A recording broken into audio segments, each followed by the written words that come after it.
नमस्कार दोस्तों, मैं उज्जवल विश्वास, आप लोगों का मेरे हिंदी क्लासेस में स्वागत है। दोस्तों, पिछले वीडियोस में मैंने आप लोगों को अलंकार पढ़ा है। अगर आप लोगों ने उस वीडियो को नहीं देखा, अभी तक नहीं सुना, तो उसमें जाइए, उसको सुनिए, तो आपको आगे का अलंकार जो है पूरा समझ में आ जाएगा। आज मैं आप लोगों को पढ़ाऊँगा विरोधाभास अलंकार। तो विरोधाभास अलंकार किसे कहते हैं, ये भी अर्थालंकार के अंतर्गत आते हैं। तो विरोधाभास अलंकार किसे कहते हैं, इसकी परिभाषा क्या है? जहाँ साधारण अर्थ में विरोध दिखाई दे पर उसके वास्तविक अर्थ में कोई विरोध ना हो या विरोध का केवल आभास हो। मतलब हम किसी चीज़ को पढ़ते हैं तो उसमें क्या होता है कि उसका जो मीनिंग है उसको हमें लगता है कि ये उस अर्थ का विरोध होगा, पर वो विरोध में नहीं होता है, उल्टा नहीं होता है कि उसके अगेंस्ट कोई भी चीज़ नहीं है, अगेंस्ट नहीं होता है, बल्कि उसी चीज़ का होता है। उदाहरण के लिए एक उदाहरण है, या अनुरागी चित्त की गति समझे नहीं कोई, जीव जीव बूढ़े श्याम रंग त्यों त्यों उज्ज्वलु होए। तो इसमें क्या है कि या अनुरागी चित्त की, चित्त का अनुराग, राग और अनुराग मतलब एकदम मन से काम होता है, जिस चीज़ के लिए अनुराग कहते हैं। गति समझे नहीं कोई, मतलब मन के अंदर जब किसी चीज़ के प्रति हमारा आकर्षण होता है या भगवान के प्रति हमारी भक्ति है, तो उस अनुराग को कोई दूसरा नहीं समझ सकता। उदाहरण के लिए कोई गुड़ खाता है तो उसका जो स्वाद है वही बता सकता है, कोई दूसरा नहीं बता सकता। तो इसमें कह रहे हैं कि जीव जीव बूढ़े श्याम रंग त्यों त्यों उज्ज्वलु होए।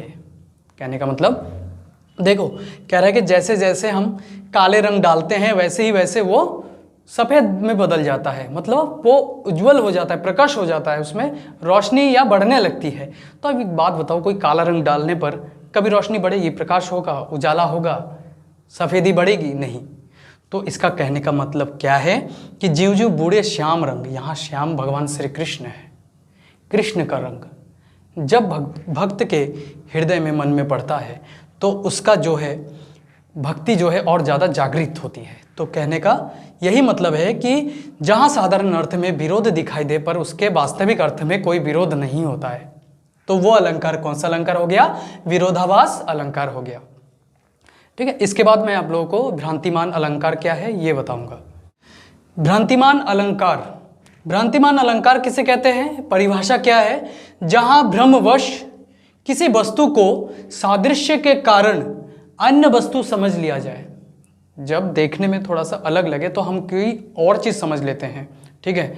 एग्जाम्पल के लिए हो सकता है कि नीचे गिरे हुए कोई भी चीज़ हमें चमकता हुआ दिखाई देता है तो हम उसको हीरा समझने लगते हैं। ठीक है। या कोई कागज़ का टुकड़ा गिर गया तो हम उसको पैसा समझ के उठाने लगते हैं, तो बाद में देखते हैं कि पैसा है ये और कागज़ का टुकड़ा है ये, और उसको उठा के हम फिर वहीं पर रख देते हैं।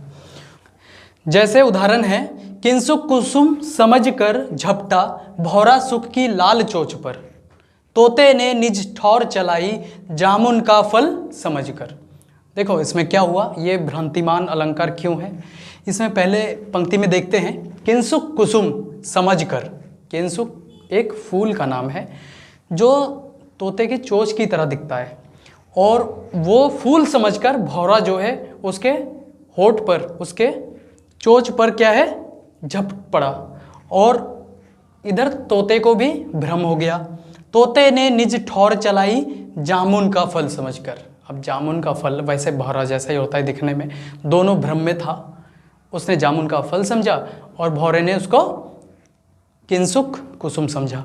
दोनों ने एक दूसरे को खाने के लिए आगे गए, तो दोनों भ्रम में है। तो इससे क्या है, इससे ये पता लगता है कि ये भ्रांतिमान अलंकार है जिससे भ्रम उत्पन्न होता है। तो भ्रांतिमान अलंकार आपका हो गया है। तो नेक्स्ट वीडियो के साथ हम लोग मिलेंगे। आप लोग अगर मेरे चैनल में नए हैं तो सब्सक्राइब कीजिए, लाइक कीजिए, शेयर कीजिए। ये वीडियो जो है एजुकेशन रिलेटेड है। आपके जितने एग्ज़ाम होंगे, जो भी कंपटीशन का एग्ज़ाम है, सीटेट, यूटेट, एसएससी, यूकेपीएससी, कोई भी एग्ज़ाम है, हिंदी का पार्ट है, उसमें आपका ज़रूर काम आएगा। तो आप लोग मेरे वीडियो को देखते रहिए। तब तक के लिए धन्यवाद, नमस्कार।